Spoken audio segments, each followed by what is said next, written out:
j'espère que vous allez bien. Donc aujourd'hui on se retrouve dans une nouvelle vidéo. Donc si vous entendez du bruit, c'est tout simplement ma chienne qui est en train de manger, c'est son heure de repas.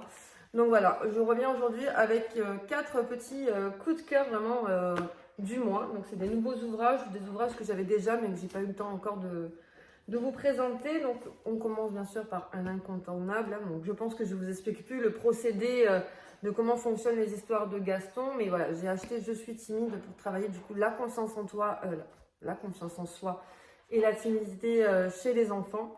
Donc c'est vraiment un petit coup de cœur, comme toujours, c'est toujours aussi bien ficelé avec des belles histoires. Donc si votre enfant est timide et a des problèmes de confiance en soi, je vous le recommande fortement.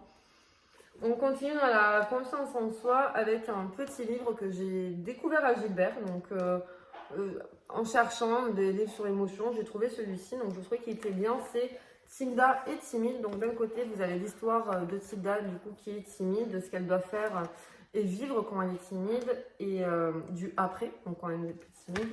Et Tilda est fière. Donc l'opposé du coup de la timidité, c'est que après avoir réussi à faire quelque chose où elle a dépassé ses limites, elle peut être fière d'elle. Donc je trouve ça sympa, le côté recto verso du bouquin. Un livre sur la colère aussi, voilà, que j'aime bien et que j'affectionne bien. Je sais qu'il existe en plus grand format. Moi, j'aime bien le côté plastifié pour nettoyer. C'est la grosse colère, donc de Mireille Dalancelet, pardon. Et je le trouve magnifique, surtout qu'en fait, il exprime très bien comment la colère, enfin, il illustre très bien comment la colère sort de l'enfant et ce qu'elle peut faire en fait de mal. Donc là, voilà, on commence tout simplement une petite journée où on crescendo, Robert est pas content et on voit tout d'un coup cette colère sortir, donc le monstre de la colère. Et cette colère, en fait, qui va tout casser dans la chambre, qui va tout abîmer. Et à un moment donné, Robert, en fait, se rend compte de son erreur, d'avoir tout cassé, d'avoir laissé cette colère prendre trop d'ampleur. Donc, du coup, à un moment donné, il lui hurle dessus pour qu'elle redevienne toute petite. Et il la renferme dans une petite boîte, la boîte à colère, on peut dire. Et après, on va dire que Robert se sent beaucoup mieux à la fin. Donc, je trouve qu'elle illustre très bien le cheminement de la colère chez l'enfant, de ce qu'elle peut provoquer et surtout le fait qu'il jette, qu'il casse tout autour de lui. Mais qu'après, il y a un après, c'est qu'ils sont tristes d'avoir leurs jouets, leurs affaires qui sont cassées, abîmées. Et ils sont malheureux d'avoir en fait été dans cette situation-là. Donc, je trouve que ça illustre très bien cette façon de se mettre en colère et ce crescendo de cette colère. Et la dernière fois, je vous avais montré, non, je ne vous ai pas encore montré, non, j'ai les mêmes en fait sur le stress, mais là, c'est mes petits rituels zen. Donc, c'est 30 histoires pour un vrai moment d'apaisement et de détente avec vos enfants.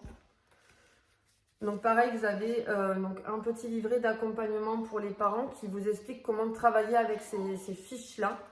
Et après, vous avez une fiche, une histoire, du coup, tout simplement avec des rituels à faire, par exemple des gestes, mettre les mains sur le corps de votre enfant, ou c'est des histoires actives où l'enfant doit participer à l'histoire. Donc moi j'aime bien les mettre en éventail comme ceci et laisser l'enfant tout simplement piocher une histoire. Et en général, je suis sûre que c'est l'histoire qu'il aura besoin pour le soir, pour s'apaiser. Des fois, il me demande 2-3 histoires, voilà. C'est des belles histoires. Moi j'aime beaucoup les petites illustrations aussi de ces cartes. Et l'avantage des cartes, c'est que voilà, c'est pratique, c'est juste une petite carte, ça prend pas de place, on lit l'histoire. Des fois, en général, ils dorment aussi avec la carte. Mais voilà, c'est vraiment un concept que j'aime beaucoup, ce genre de carte.